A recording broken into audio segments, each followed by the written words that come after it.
ഇന്ന് നമ്മൾക്ക് വെള്ളിരിക്കയും കൊണ്ടൊരു മോരുകറി ഉണ്ടാക്കാം. വിഷുവൊക്കെ കഴിഞ്ഞിട്ട് കുറച്ച് ദിവസമായില്ലേ, വിഷുവിന് വാങ്ങിച്ചതാണ്. അപ്പോൾ നമുക്ക് ഇന്ന് ഇതും കൊണ്ട് മോരുകറി എങ്ങനെ ഉണ്ടാക്കുന്നത് നോക്കാം. എന്തെല്ലാം തോലെല്ലാം കളഞ്ഞ് പീസാക്കി എടുത്തിട്ട് വരാം. വെള്ളിരിക്ക ചെറിയ പീസാക്കി എടുത്തിട്ടുണ്ട്. ഇത് നമ്മൾക്ക് പാത്രത്തിലേക്ക് ഇടാം.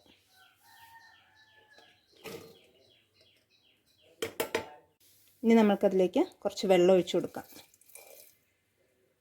ഒരു കാൽ സ്പൂൺ മഞ്ഞൾപ്പൊടി ഇടാം. ആവശ്യത്തിനുള്ള ഉപ്പും, ഒരു 3 പച്ചമുളക് നീളത്തിൽ മുറിച്ചെടുത്താണ്, അതും കൂടെ ചേർക്കാം. വേവിക്കാൻ വേണ്ടി വയ്ക്കാം.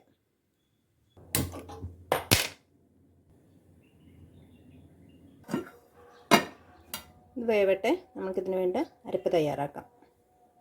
ഞാൻ അരമുറി തേങ്ങ മിക്സിയുടെ ജാറിലേക്ക് ഇട്ട് കൊടുത്തിട്ടുണ്ട്, ചിരവിയിട്ട്. ഇനി നമുക്കിതിലേക്ക് കുറച്ച് വെള്ളം കൂടെ ചേർത്തിട്ട് നമുക്കിത് നന്നായി അരച്ചെടുക്കാം.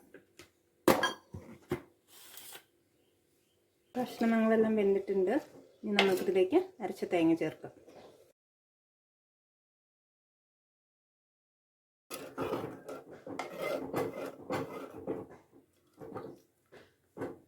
തിളച്ചിട്ടുണ്ട്. ഇനി നമുക്കിതിലേക്ക് തൈര് ചേർക്കാം. ഒരു 1/2 കപ്പ് തൈര് ഇത് ചേർക്കാം. തൈര് ചേർത്തിട്ട് തിളയ്ക്കണ്ട, ജസ്റ്റ് തിള വരുമ്പോൾ നമുക്ക് സ്റ്റവ് ഓഫ് ചെയ്യാം. വെളിച്ചെണ്ണ ഒഴിച്ചു കൊടുക്കാം. രൂപ ഇടാം.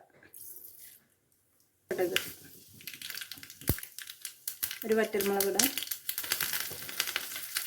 ഒരു 1/4 സ്പൂൺ മുളക് പൊടി.